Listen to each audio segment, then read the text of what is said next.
Hi, Vanessa. Hi, Cara. Vanessa, this conversation with Elissa Strauss, which is ostensibly about a book she wrote called When You Care, but really what it's about is all of the history and data and research and science around caring. It's one of the more interesting conversations I think we've ever had with a guest. It was a very philosophical conversation. Very, because what does that even mean to care? Right. And it's such a big and heady topic that is also so real, so day to day.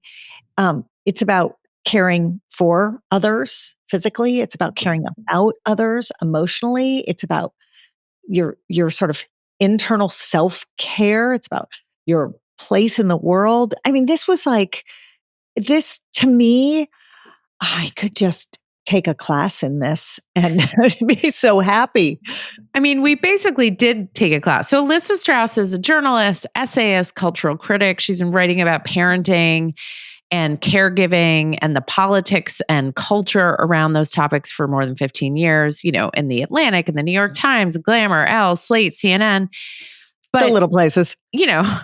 But what the conversation really dives into is how both personal this topic feels and how global, and how it affects how we think of ourselves, how we think about the people we care for, and has really practical implications for how we care for kids in the tween and teen years at a moment when we thought we'd figured out caring and it all changes.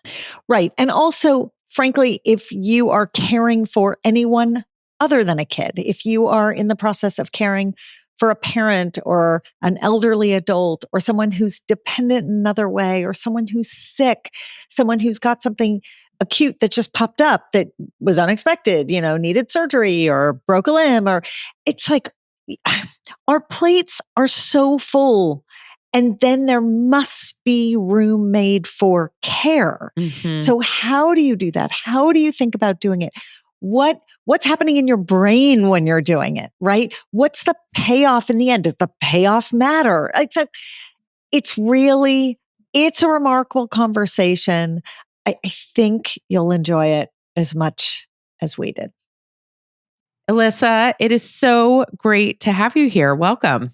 Thank you so much for having me. I'm so excited to chat with you guys today.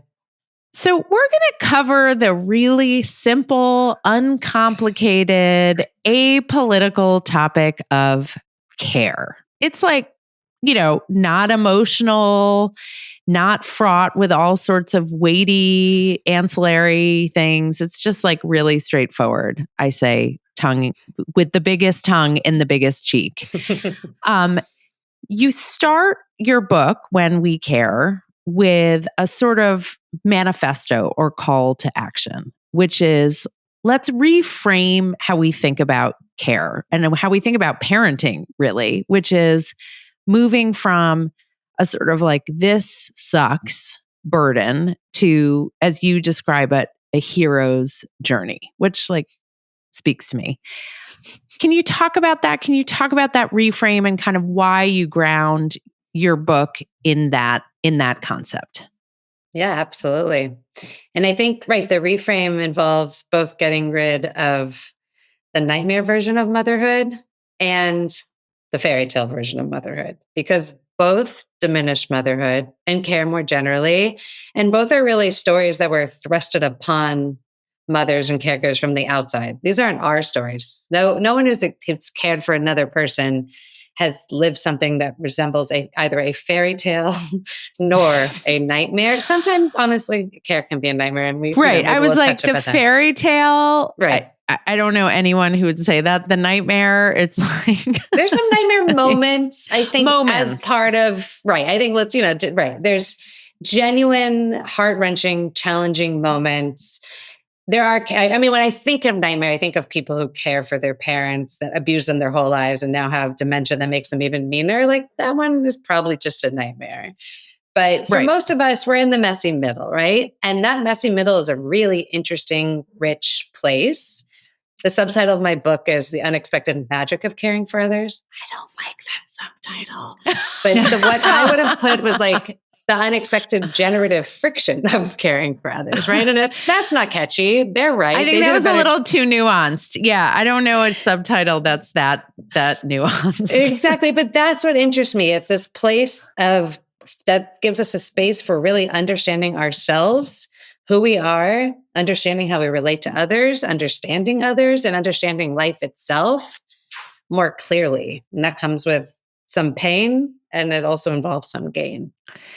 And why is this particularly important? I mean, our audience is really focused on the sort of 8 to 18 and beyond. Why in this stage, parenting this stage of life, is it particularly critical to have that approach? So, a big part of the corner philosophy that deals with care, they're called care ethicists or care theorists. The big part of their thinking is about how we perceive others, relate to others, kind of take in others and respond to them in a way that both acknowledges their reality and our reality. And I am experiencing the first real wins of the transition to teendom with Augie, who's 12 and a half. I understood what it meant to care well for Augie after years and years of trial and error until we kind of hit a groove and we coasted for a little bit. And now I'm back. Not to say it's square one, but like square five, maybe, of having to really think constantly, ask myself, like, who am I? Who is he? What does it mean to be in relationship with him? And what does it mean to both serve his needs and accept him as this like autonomous, unique individual, but also be the person that's in charge of like shaping and guiding his life to some degree. And it's all right there in this moment. And it's all, this is where, again, that very catchy marketing phrase, generative friction. I am like deep in the generative friction right now, people. I mean, it's funny because I'm going to go back to magical and fairy tale at the top of this series of paragraphs here. The fantasy of magical and fairy tale comes from caring about someone, not caring for someone. And I feel like being square five is pretty amazing with a tween, like go you. Most are at like square two at best. We just started, I think. Call me it's going backwards. It's going backwards. But I think that too is about like reoriented the caring about as opposed to the caring for. And it's something that you are very, very carefully dissecting as you write. I'll be honest, when I read the title of your book, I didn't know which one it was about. And it turns out it's about both because both are so deeply intertwined, right? Yeah. So it's an interesting thing to like 11, 12 years in to be like, I got this on the care for side, right? You know how to feed and how to make sure safety first and all the things, right? But yes, they really throw you for a loop. I guess it's not really a question. It's just a statement. They throw you for a loop. I was like waiting for the question and then I realized it wasn't forthcoming. So it was just a lovely point. I think the nugget of the question is that, and this comes from having sent my own kids to a very progressive school where caring for others was such a high priority, like lacked academics at a certain level. It was all about caring for other people, but set in a world of loneliness, of individualism, of you're riding this sort of life journey alone and for yourself. That's the world tells you. And yet the framing of everything you write is about the importance of caring for people. So you can care about them and caring about people so you can care for them. So I think the nugget of the question is like, what gives and how can we teach our kids this? If our kids, regardless of where they're being educated and what framework, how do we begin to instill this, not just set of values, but set of skills? It's a good moment to define what I'm talking about when I say the word care, because care is a really big word. And when I say care has been invisible or care wasn't, really appreciated by, let's say, world religions, people say, are you crazy? Like, have you ever heard of Catholicism? Care is everywhere. I'm Jewish and in Judaism, it's all about the community, nourished through care. And the distinction that I make in my book is that, yes, there has been a lot of attention to what I casually call kumbaya care, which is like a collectivism. less attention has been paid to ongoing dependency care. When one person really depends on another to survive and hopefully thrive. And to bring it back to the kids, I think it's really beautiful for our kids to see themselves and necessary to see themselves as part of these communities and learn what it means to care for each other and care for a place, whether that place is their school or their local park. But we also need to help them see the type of care that has been the most invisible forever, ever, ever, which is this ongoing dependency care. Or, as I like to put it, like the care that you can't just like casually stop doing. Because if you do, someone might literally die, right? Or, Yeah. and, I like to give this example, right? It's like Mother Teresa was a literal saint because in part because, right, volunteering at orphanages. And that's really a beautiful thing. There's no one saying that should stop. But how many people have cared for their children in hard circumstances, or parents in hard circumstances, or someone ill? And they're not only not sainted, like they're not even seen or appreciated by the broader culture. So we need to help kids see this kind of care that's kind of the most invisible and least rewarded in their culture, in all of our culture. And I think a lot of that can start with sibling relationships and friendships, and helping them stick with things like maybe a little longer than they want to. Have a little sense of obligation, even when it's inconvenient. And there's a lot to navigate there, and there's a million nuances. And, it doesn't mean they have to stay friends with someone forever if they're just not clicking anymore. But just to do it with eyes wide open of what it means to feel a sense of obligation and tethered to another person. I want to jump in with a question about authenticity, because as kids get older, I totally agree with you, by the way. And it's been a very important part of at least how we philosophically do things in our house and in my life.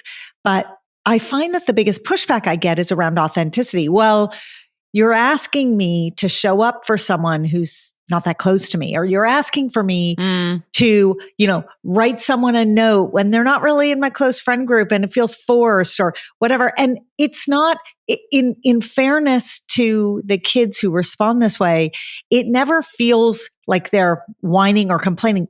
I feel like they're making a fair call. Like, tell me, where do obligation and authenticity bump up against each other? Yeah. And like, how do you show care or model care for kids? Do you have a way through that? I think this is what I love about care ethics, because it's entirely relational and it's not rule-based. There is no one rule or one like virtue or principle that we could apply to every single situation. It's like I think the how to deal with it is to deal with it, which is like a non-answer answer, but it's all we have. Like, it's to talk about it, to move through it together, to allow them to express like, this just doesn't feel right for me.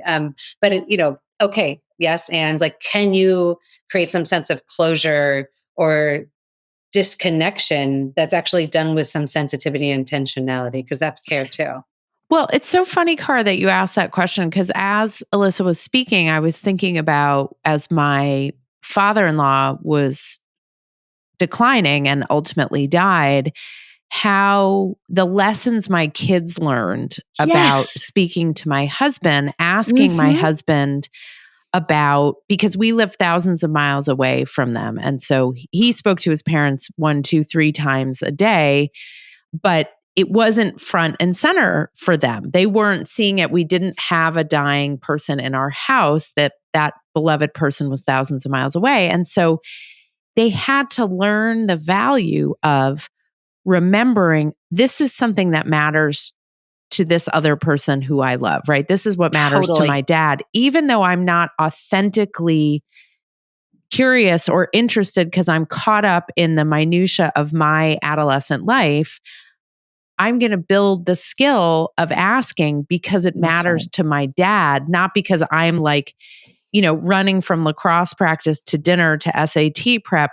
That's my life, but I'm going to like make time for it. And which is a form of caring. Which is a form of caring because he felt cared for. But what's so interesting is he didn't care. Like, where the motivation was. He didn't care if they were like genuinely really worried about their grandfather that night, or if they were just like, oh, shoot, I haven't asked dad about Saba today. I better ask how he's doing. And by the way, like, how about marriage? How often in a marriage do you ask about things that you're like, I don't actually want to hear about this right now, but like, I know this matters to my partner, so I'm going to ask this. And how about with kids? How often do we ask our kids? That. Like, it's like my kid. It's not always authentic every day. No, my kid. Guess what? I don't care about Fortnite. Right. He just texted me about a UFC. Oh, mom, we watched a UFC fight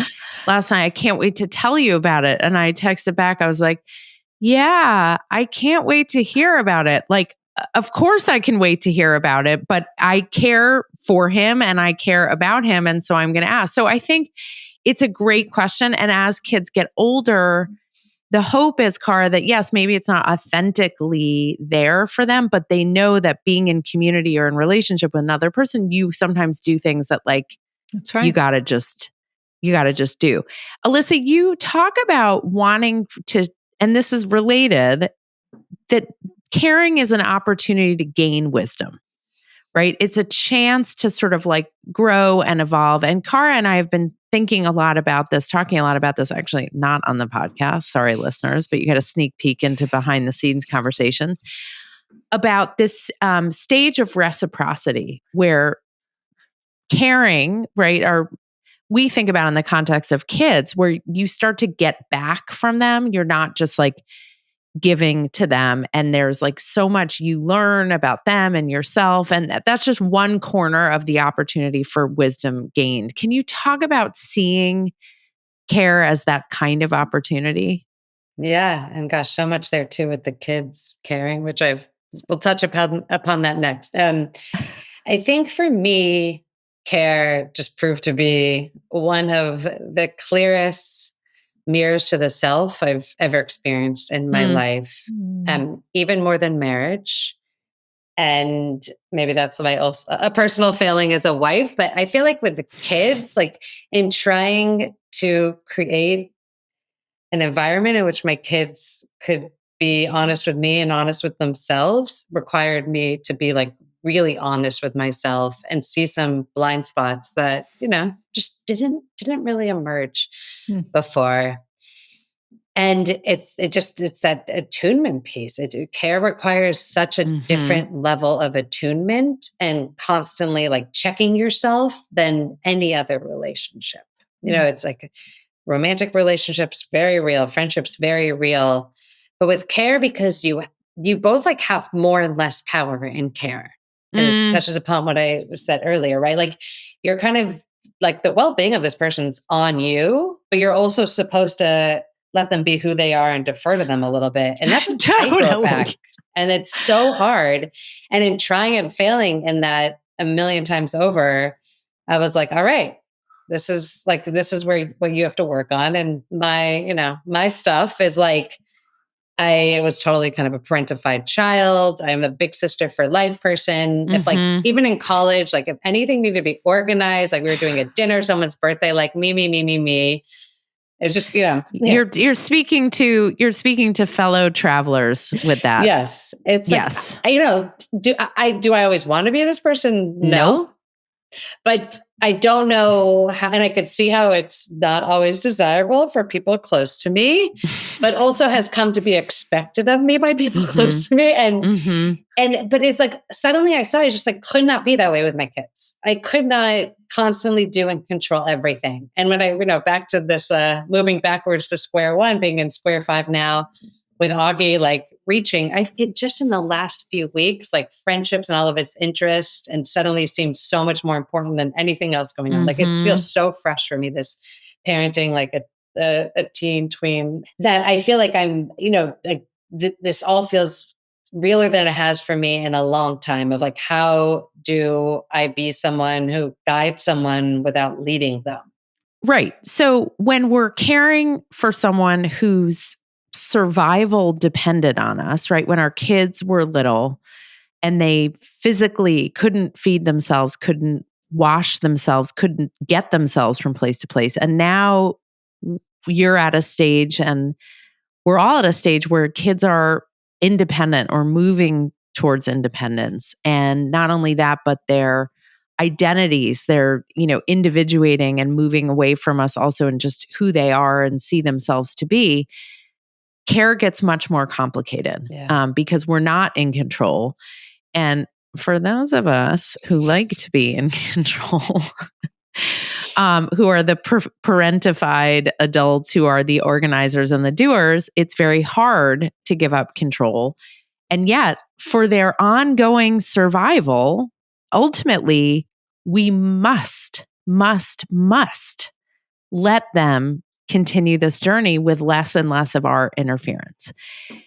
And yet, the worrying becomes greater. So the physical labor becomes less if you have, for kids who have physical disabilities, that may be actually not a fair statement. For kids who have the ability to be independent physically, who can bathe themselves and dress themselves and get themselves to and fro, it becomes about the emotional labor, the worry, the higher stakes problems, all of that.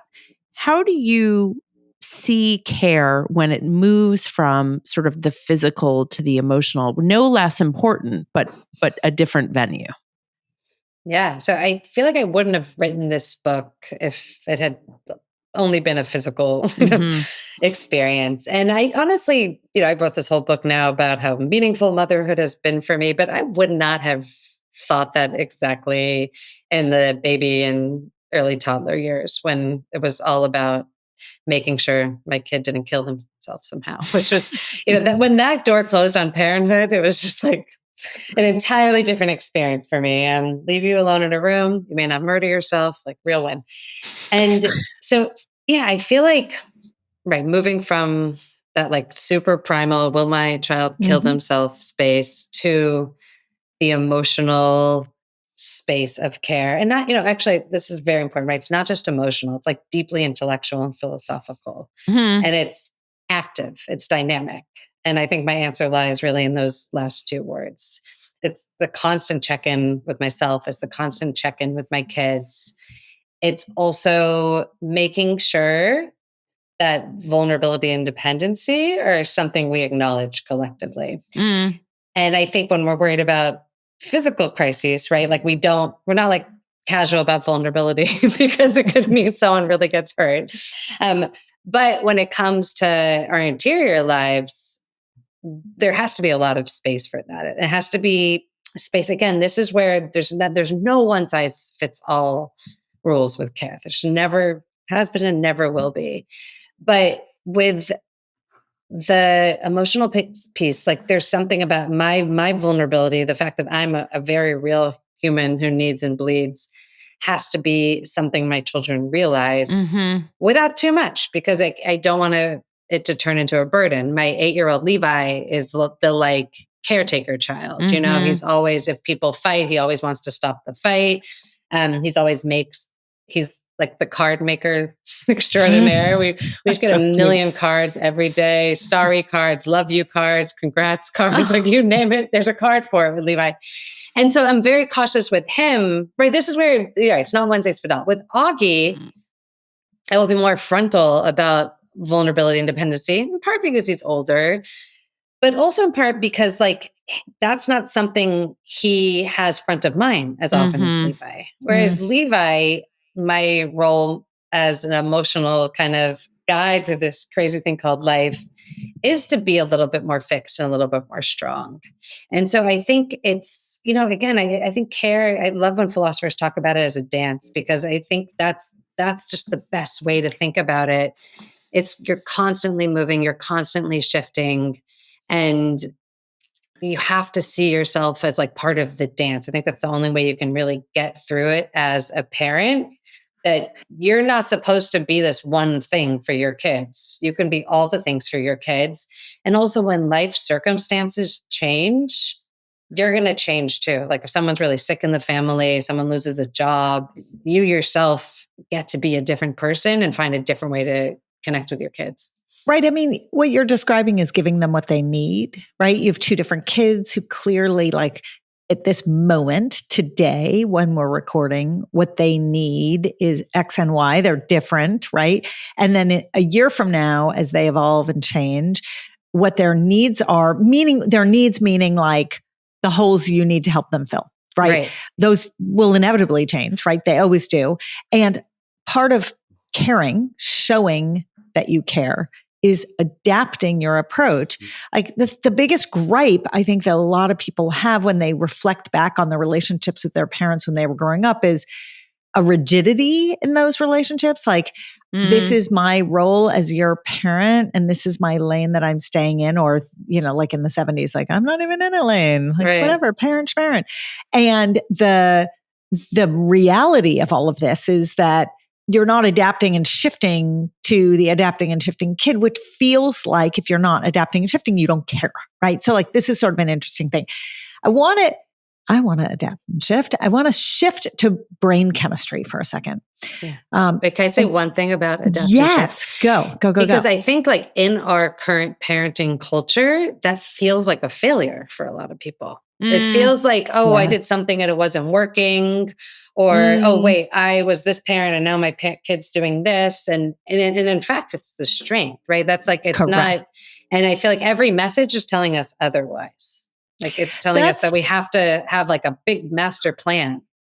Yes, that's so interesting. And yet we have to have a big master plan and we have to know who they are and what their passion is by the time they're two. However, we also have to adapt and meet every single need they have, right? And be present all the time, right? All the things. It's like, whereas like the adapting isn't about adapting to them. It's adapting ourselves for like figuring out who we are and reorienting.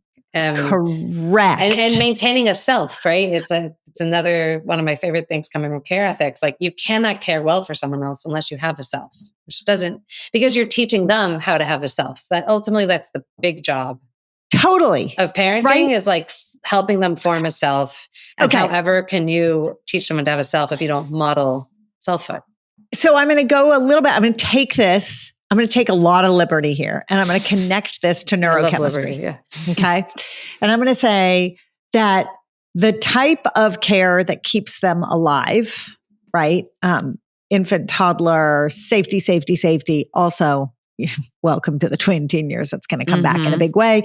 But that type of care feels adrenaline fueled, which taps into very different circuits in the brain than the type of care that connects to emotional growth and wellness and deep relationships and all the things. And there's a very clear connection between caring for others and improved mental health. And I wonder if we can go there and talk about it a little bit. This is oxytocin driven as opposed to adrenaline driven. So totally different parts of the brain, totally different neuron pathways being triggered here. But, do you want to talk about it a little bit? How the rise in caregiving leads to a rise in oxytocin? Yeah. And we're talking about the benefits for the person giving the care, correct? Yes. Although you can talk about both sides of the benefits if you want, but let's start with the person giving the care. Yeah. So, I mean, if we just take it back to evolution for a second, evolutionary scientists believe we have a care instinct inside of us. It comes from some like prehistoric lizard mom, probably, who had a little bit more of this, and therefore their lizard children did a little bit better. And over time, this develops into something that's a care instinct because it helps the survival of the species. This was a big thing for Charles Darwin, as I write about in my book. He did not just think that species survive through competition. He thought cooperation and care were equally essential. And that care instinct is not gender specific.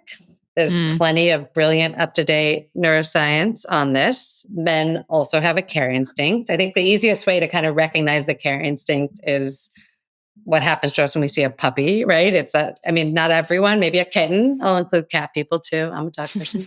But it's like you see the big eyes, the face, they're kind of a nightmare to take care of, but you can't help but go like, babies also have those big eyes, and something inside of us, even if we're not happy doing it every moment, we have a gut instinct to care for these small fragile creatures, and it doesn't mean it's, again, this like fairy tale linen curtains like blowing in the sweet breeze, experience, but there's something that we as humans are wired to care for others. We also see it come up in like the helper's high. That's also well documented by neuroscientists.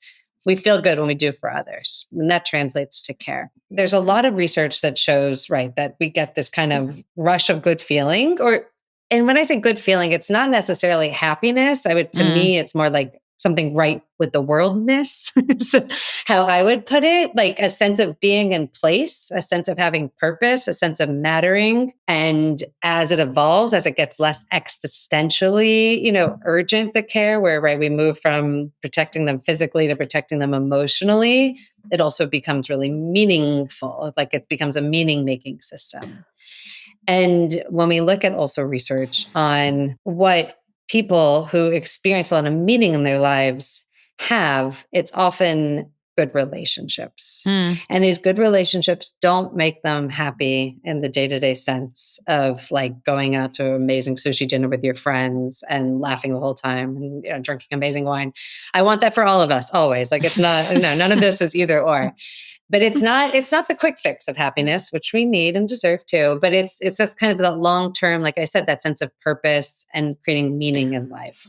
And that the quick fix of happiness is often self-directed. That long, meaningful experience often comes from being other-directed. And just like we have these instincts to care for other people, we also have kind of wired to receive care.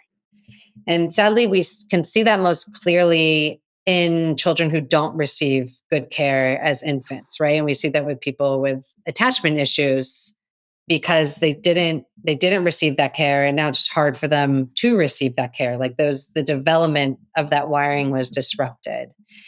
And I think it's something we all know so intuitively too, right? I know some neuroscientists who research this. They're like, we wish we could just tell everyone this because we know that it feels good to care when conditions aren't oppressive, which they sometimes are in the States, right? And other countries as well. And we know it feels good to be cared for, right? But having the research helps make the case that to hopefully get the policies to help support these care connections.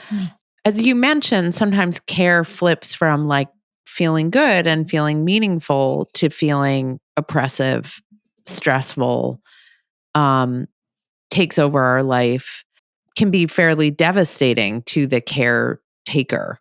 Yeah. What does the research tell us? Like, this is such a lame question, but I don't know how to ask it better.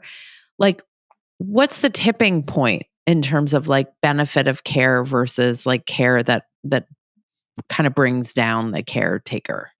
I think for a lot of people, when you dig into the research, it's the opportunity cost piece of care. So it's not the care itself, though again, there are circumstances in which you are caring for someone who's very difficult, and that's just going to be a kind of horrible experience. And I want to say it out loud because it's real and it happens. And if it's happening to you, there's nothing wrong with you. But for many, many caregivers, it's the opportunity cost piece. So particularly when we get to elder care, it's like, could you keep your job and still care for your parent? Do you have any time for yourself? Do you have any time to exercise or even cook yourself a meal you like and care for your parent or for your child? And I think we see this right now, even with kind of the motherhood conversation. It's like, can you have a sense of autonomy? Can you pursue desires, interests, passions that are external to motherhood and still be a mom? And we've come so far in that regard. And I don't want to ignore the progress because, I'm sure you guys have had these conversations with your mothers, let alone your grandmothers. And overwhelmingly, I find that they're so happy and awe of what's possible today, how active fathers are, et cetera. But I think that's what really gets people in trouble. And again, it's this, you need to have a self when you care. Like you need more support. That means that's a huge red flag. And also you're not going to be able to give good care, which isn't fair to you or the person who's receiving your care. I don't want to be trite about it, but there's this whole saying, right, that the pain of childbirth is forgettable and absolvable because you get this baby at the end, right? Okay. That feels like it's a little bit of a metaphor for all of parenting on the front end, right? But assuming the role of caretaker of your own parents or people who are elderly does not have that same obvious upside, right? The bonus at the end is not someone who is living independently and will always circle back to you and feel connected to you and all these things. It's often end of life care. And we've done a pretty terrible job as a society at putting value on that, and helping people to see the gift of that, especially given that we do not, and you talk about this a bit, we do not support people socially and financially in that role. And so, I think that, Vanessa, is to your question of this tipping point. It's a very fair one, because the tipping point when you're parenting a child feels different. I mean, it doesn't always feel different day to day, but it feels different because the net result is totally different than care, particularly at the end of life. So, Alyssa, to Kara's point, when we think about caring for kids, we think about them building and growing and moving towards a sort of greater version of themselves as they enter teen years and adulthood, right? And we're like, great, I see this path. We're working towards something. When you're caring for someone at end of life, whether it's a peer or, a parent or an older loved one, it's like, you're not like, this care situation can get better because this person's really going to change.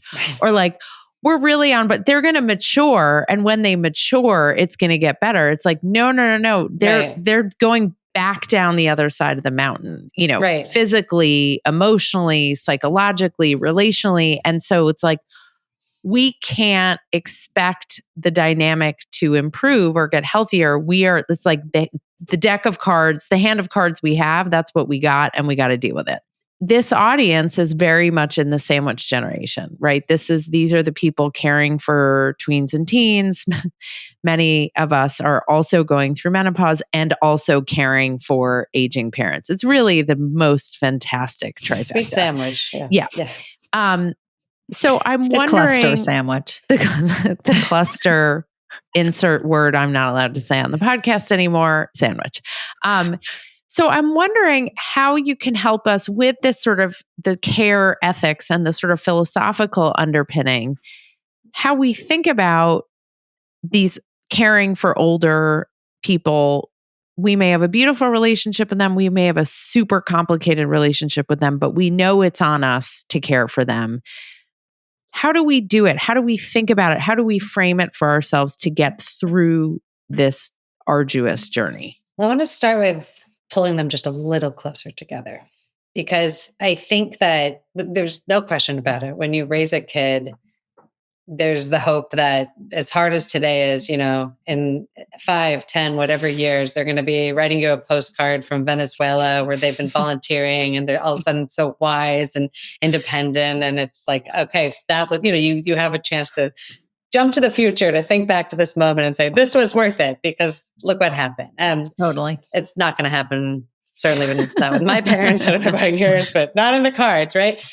But all that said, I think that we'd all benefit as a culture, as a broader society, from viewing parenting as a little less outcomes-based and a little bit more of just the sense of having an obligation and even the pleasure of getting to watch someone become their fullest self without really imagining any kind of set idea of a future payoff. You guys just got a window in my idea of a future payoff, right? I revealed my cards there.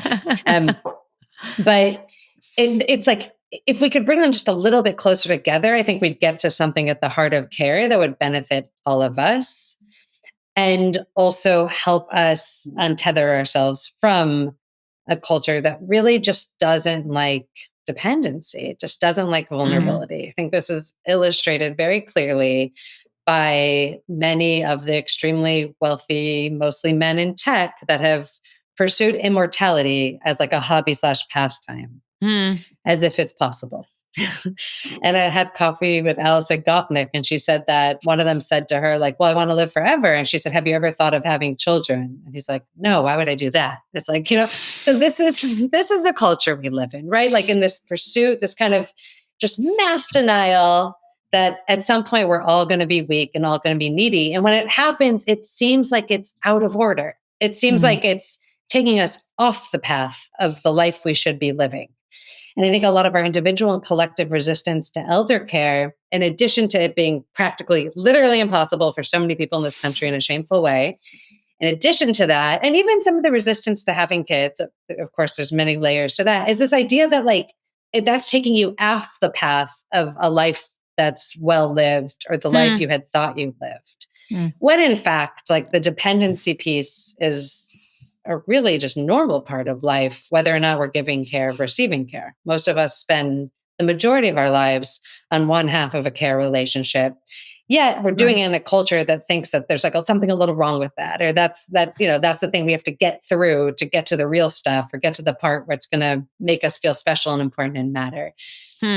So just wanted to, bring like time a little closer that way.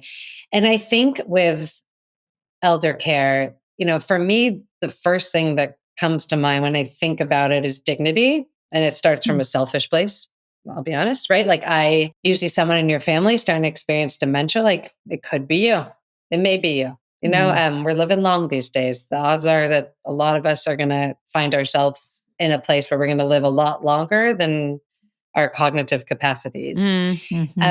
So I do want dignity for myself. I do want the people to care for me while remembering, who I was and how I mattered to them, even if I'm not that person anymore. And I also wish as a society, we also granted dignity to old people in whichever state they're in. And just, one last quick fun fact, like there's actually research, and I write about in my book, that less ageist societies have less dementia and older people have less health problems. So there's part of this where it's reinforcing itself. Like our great fear that we may ever get weaker or slow down is in fact making people weaker and slow down quicker. Right. I mean, I was going to just say, so I am married to a cardiologist who bears witness to how care is delivered all day, every day, right? He sees it in families who are coming into his office. He sees it in hospitals when people are hospitalized, young or old, suddenly with end of life issues. One of the things I think he would say if he was sitting here on this podcast is tying together what you talked about at the top of this episode. If you can fill the hole that you see in the kids in your lives by teaching them to care in ways that are not innate to them. If you're a person oriented to payoff, not that I'm putting any judgment on that, but if that's where you're going, the payoff is humongous because the kids in whom you invest physical and emotional care and whom you have taught because they do as we do, not as we say. Those kids turn out to be later in life, the kids who show up for their parents in ways that cannot be instilled later in life. Like it really becomes fundamental to character over time. And it feels like it tethers together these two ends of the spectrum, right? It's beautiful. In a really deep way. Now, let's go to the middle. Let's actually go to like the first 20%. Let's talk about puberty for a second, sex, conversations about all these things where like right where you are living with a child, your oldest, who you've transcended this first stage of care. You nailed it, did it well. You knew all the things. You were doing research while you were doing it. So I can guarantee he's coming on the podcast to give us your rating. Actually, and it's gonna be you have to do it at least 7 times to get an accurate, because that's the stage we're in at 12. Totally, we understand. Totally. Yes, that will feel very relevant to everyone who's listening. But so you've surmounted that first hurdle. Okay, here's hurdle number 2 in your way, right? You made a reference to it earlier. He's suddenly of age. This happens right around the 12th birthday, where he seems to not care about you or to not be as interested in what you have to say. It's like the peer group, right? And there's a lot of science to this, and the limbic system and dopamine and all the things. And so how do you, and do you have research that looks at this? Because I would love to hear it. How do you pivot how you show care or model that care in this different stage and framing of life? Or do you not? No, I mean, I love this conversation and this question where we've ended up, because I'm learning so much about myself through it. Mhm. And I just had like the biggest aha that ties together so much of what we've been talking about. And as much as Augie is in some ways pushing me away, in other ways, and I feel like this will be familiar to all of us, needs me more than ever. And it's really physical. Mhm. He wants to like cuddle and snuggle at Mhm. night. It's like there's this window. We now watch comedies together. We just wrapped up Brooklyn Nine-Nine. We just moved the on to best. 30 Rock. And The best. he wants to he's like a toddler again. Mhm. And like the need to have I'm doing physical gestures, but I understand there's a podcast, like have my hand against his cheek, like grip my hand while we're watching. So there's something really interesting going on right now. That's definitely the push and pull, a lot of push, but when the pull comes, it's really strong. And it's like this, I don't know. I mean, you guys tell me, but it's like maybe the little waves of fear he gets of knowing he's transitioning to this kind of new way of being in the world. And it's like wanting to just physically hold me tightly. Yeah. I mean, I think kids this age feel the world pulling away from them. People see them looking older, acting older, speaking older, and they think, oh, well, they don't need me anymore. Like Yeah. adults sometimes pull away before kids want them to. And frankly, kids need us to stay close. I mean, it's one of the messages we give parents of kids in puberty. It's like, don't let the physical changes fool you. Yeah. They are still very much human beings who need a lot of care and a lot of love. And some of them show it affectionately, and some of them show it by chatting away just at the moment you want to go to bed.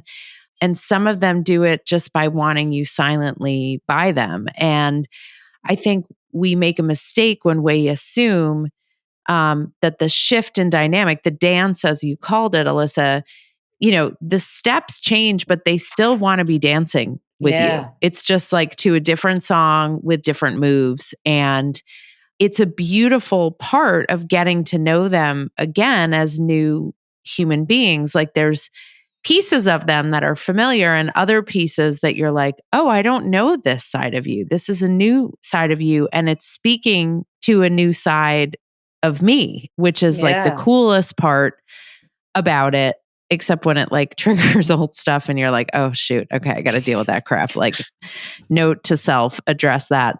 But I think this concept of care at the moment when the world tells us our kids don't care and they don't want us to care is actually bullshit.